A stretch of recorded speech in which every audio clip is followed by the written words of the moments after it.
দেখতে দেখতে বাচ্চাগুলো বড় হয়ে যাচ্ছে আর এই সময়টাও একদিন স্মৃতি হয়েই শুধু রয়ে যাবে। আর এই যে বাচ্চাদের নিয়ে যে এখন স্ট্রাগল করছি, সেটা হয়তো বা এক সময় মনে পড়বে, তখন হয়তো হাতে অনেক সময় থাকবে, কিন্তু এই দিনগুলো আর ফিরে আসবে না। তো এভরিওয়ান, আসসালামু আলাইকুম।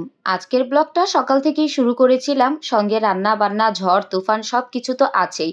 তো সকালবেলায় হচ্ছে আনাবেগে নিয়ে স্কুলে যাচ্ছিলাম, সাতকে কোচিং একবার দিয়ে আসছিলাম, আর এখন আনাবেগে নিয়ে ওর পরীক্ষা ছিল, পরীক্ষার জন্যই নিয়ে যাচ্ছিলাম। তো এই তো মা মেয়ের সকালবেলা খুবই মুডটা ভালো ছিল, এই জন্য নেচে গিয়েই যাচ্ছিলাম। তারপর কি সাদকে আবার এই যে সঙ্গে করে এখন বাসায় নিয়ে যাচ্ছিলাম। আর আজ সাদকে বলতেছিলাম যে এই যে এখন যে বড় হয়ে যাইতেছো, এখন তো একটু একা একা করে বাসায় যেতে পারো। তো বলতেছে যে আমার একা একা বাসায় যেতে ভালো লাগে আর আমিও তেমন করে একা ছাড়ি না, কারণ যত কষ্টই হোক আমি সঙ্গে করেই নিয়ে যাই, সঙ্গে করেই নিয়ে আসি। তো সাদকে বাসায় রেখে তারপর হাতের টুকিটাকি একটু কাজ করে এখন আবার আনাবিয়ার পরীক্ষা শেষ, ওকে নিয়ে আসার জন্য গিয়েছিলাম। আর এই যে আনাবিয়ার আজকে মুড একদম 14টা বেজে আছে, গরমে ঘেমে, তার উপরে ওরা ঘুমও পাইছে, এই জন্য একটু মুডটা অফ। বাসায় আসার পরে তো ঝুম বৃষ্টি নেমেছে দুপুরের দিকে, আর আজ স্কুল থেকে আসার পরে রান্না বান্না করতেছিলাম। তো এখানে আমি সবকিছু গুছিয়ে নিয়েছি, কলমি শাক, হেঁচি শাক, শিং মাছ সব কেটে কুটে গুছিয়ে নিয়েছি, সঙ্গে কাচকি মাছ। কিন্তু তার আগে রান্না বান্না করার আগে ভাবলাম যে একটু এটা বৃষ্টিটা একটু অনুভব করে নেই না। এখন তো সময়ই হয় না বৃষ্টিতে একটু করে সময় নিয়ে ভেজার।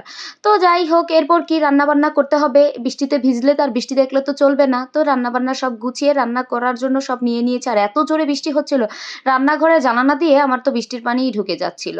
তো যাই হোক, এরপর কি রান্না বান্না একটা একটা করে চড়াইলাম। ফার্স্টে কাচকি মাছটা হাতে মেখে বসাই দিলাম, তারপরে হচ্ছে এখন শাকটা ভাজি করব। হেজি শাক আমার অনেক ভালো লাগে, আর এইভাবে বেশি করে পেঁয়াজ রসুন দিয়ে ভাজি করলেই বেশি ভালো লাগে। তো ওইটাই হচ্ছে ভাজি করে নিচ্ছিলাম, আর একটুখানি হয়ে গিয়েছে শাকটা। যদিও আমি এটা একাই খাবো, আর বাসায় তেমন করে শাক তেমন একটা খায় না, বাচ্চারা তেমন তো শাক খাইতেই চায় না। তো যাই হোক, এই তো আমার একার জন্য এতটুক শাকই যথেষ্ট। আর এই যে কাচকি মাছটা আমার একদম চড়চড়া হয়ে গিয়েছে, আর লাস্টে আমি একটু ধনিয়া পাতা দিয়ে তারপর নামিয়ে নিয়েছি। এরপরে হচ্ছে এখন শুটকি রান্নার পালা। তো চ্যাপা শুটকি দিয়ে আমি হচ্ছে কলমি শাকটা রান্না করব। এখানে বেশ অনেকটা শুটকি আমি তেলের মধ্যে ফার্স্টে ভেজে নিচ্ছিলাম। যদিও শুটকি রান্নাটা আবার হচ্ছে সাদানাবিয়াও একটু পছন্দ করে, তো ওরাও দেখা যাবে একটু খাবে, এজন্য একটু মোটামুটি ঝালটা কমই দিয়েছি। যদি আমি একা খাইতাম আরো বেশি ঝাল দিতাম। আর কলমি শাক আমার কাছে শুটকি দিয়েই ভালো লাগে। তো ওইটাই রান্না করতেছিলাম। আজকে চিন্তা ভাবনা হচ্ছে একদম সাদামাটা করে রান্না বান্না করার, কারণ আজ অনেক দিনই হচ্ছে কোনো শাকসবজি খাওয়া হচ্ছে না। সবজি খাওয়া হয়, শাকটা তেমন একটা খাওয়া হয় না। আর এই যে এখন শিং মাছগুলা হচ্ছে ভেজে নিচ্ছিলাম, আর ইদানিং তো আমার মাছ ভাজা একদমই ভালো হয় না, কিন্তু আজকে কিভাবে জানি খুব সুন্দরই ভাজা হয়েছিল। আর এরপরে মশলাটা কষিয়ে এবার লাউটা দিয়ে ভালো মতো কষিয়ে নিব। লাউ দিয়ে যেহেতু শিং মাছ রান্না করব, এই জন্য মাছটা তো আগে একটু ভেজে নিয়েছিলাম, আর এখন ভালো মতো লাউটা কষানোর পরে এবার হচ্ছে একটু পানি দিয়ে দিলাম। আজকে একটু গরম পানি দিয়ে দিয়েছিলাম, কারণ রান্নাটা অনেক লেট হয়ে গিয়েছিল, এই জন্য একটু তাড়াহুড়া করেও করতেছিলাম।